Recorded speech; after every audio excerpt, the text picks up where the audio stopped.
L-effett tan-nirien għadu evidenti iżda s-sitwazzjoni bdiet tinbidel xi ftit għall-aħjar.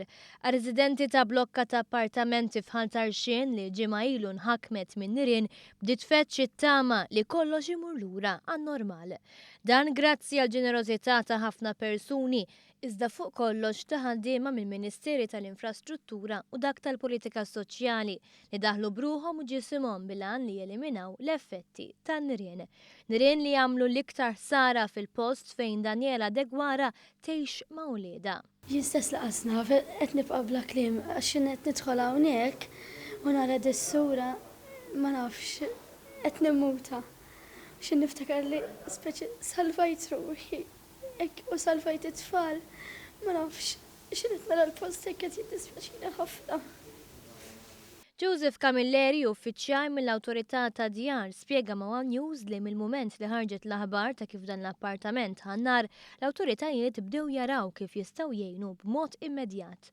Fortunatament, il-ħsara ma kienx strutturali.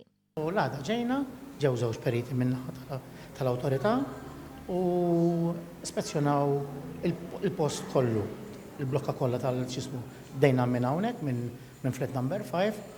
Komplejna fil-fletzijiet kollha l-oħra, inkluż anka il-komun. Wara li ġiet ċertifikat li m'hawnx ħsarat strutturali. La darba kien ikkonfermat dan tħejja programm ta' xogħol maħsub biex il-familji ta' Daniela u oħrajn fil-blokka ta' appartamenti jerġgħu jibdew jgħixu ħajja dinjituża. Bdejna x-xogħol tat-tindif fil-komun, fil-parti fejn hemm it-taraġġ jiġifieri sa fuq il-bejt. Bdilna l-bib tal-bejt u bdejna innatfu l-ħitan u bdejna nnatfu wkoll l-affarijiet l-oħra bħal il-meter cupboards, il-bib ta' barra u l-affarijiet il-madum u hekk. Għal Daniela s-sitwazzjoni setet kienet waħda qar.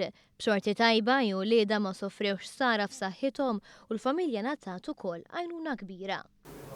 Il-ħaddiema ma wafqu xejn kunu tgħaddejjin.